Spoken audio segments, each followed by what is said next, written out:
me, probably she's scared of that pipe or pulling them balls, because I can perform either two and get the same reaction. You know what I'm saying? But I know, even though Big Boy Son had Gucci on it, that wasn't my biggest song. It was surprisingly, you know what I'm saying? Cause she's scared of that pipe. That's probably still played to this day. That still plays to this day. So that's a top 10 song in Dallas, you think?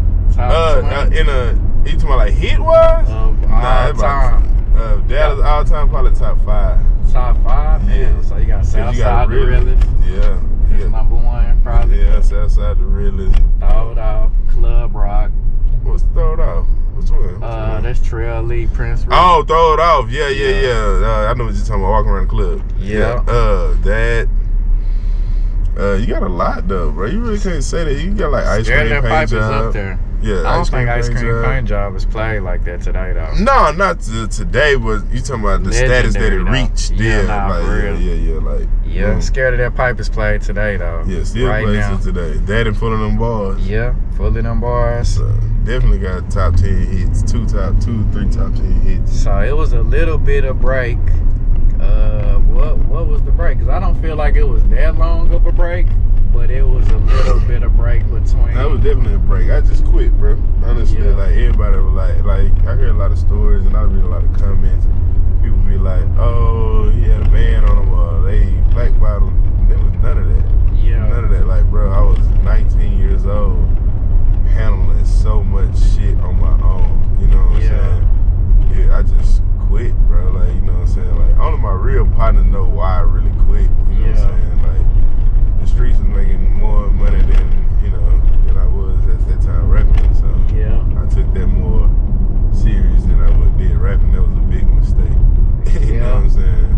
Coming from a grown man point of view, that was a big mistake. Not knowing who I was. I really didn't know who I was. Because you got to realize we ain't had an internet. We ain't had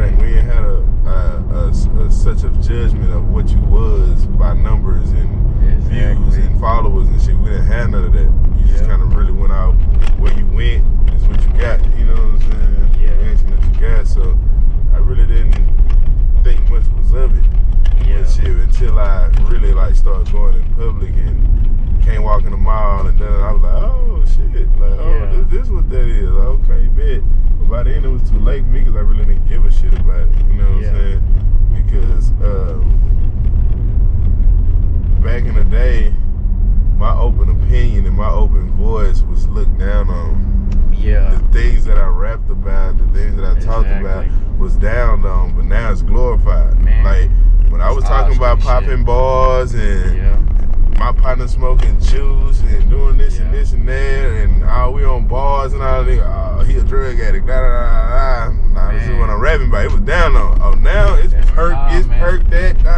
You better say something about some drugs, or we ain't listening. Like, you know what I'm saying? So that played a big part in, like I say, my open views and thoughts and shit. I was speaking, openly. Yeah. People look down on it like, and then it's crazy. No, I just don't like the truth or that I speak my mind so much. So people like, oh, you hard to work with. Nah, it's just no point in you being around, fam. Nah, that's real, bro. Cause I done been around, bro. I done managed a lot of street rappers, bro, and I feel like that's the truth. Like, I feel like a lot of street rappers I fucked with care way more about the streets than music. You know what I'm saying? Yeah, 'cause at the end of the day, it's your livelihood. That's how you survive. That's how you eat at night. The fans don't know that shit. Yeah. The fans just hear the music and think you're supposed to have that set.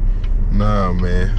It cost me to put these posters up. It's costing us to do all this and all that. Luckily, I had a backing, you know what I'm saying, which was Richmond and Turo and shit. Luckily, I had a nigga, but at the same time, that the CEO at the time, he was taking sacrifices, you know what I'm saying, and making me and making us sound and look like this, you know what I'm saying, and not really knowing. And like I said, I was blind to the fact I wouldn't have stopped rapping if I would have knew the sacrifices that my CEO was taking and the what it took to become that, and not realizing, like, I'm thinking, now I got all these hits, why I ain't paid? Like right now, you know what I'm saying? Like, nigga getting paid $5,000-$8,000 a show, but nigga, you dealing with tour buses and vans and all that shit, that shit gone. By the time you get back to the house, you know what I'm saying? You playing with about a rack, $1,500 out of that 8 shit. You gotta feed niggas, hotels, all that kind of shit.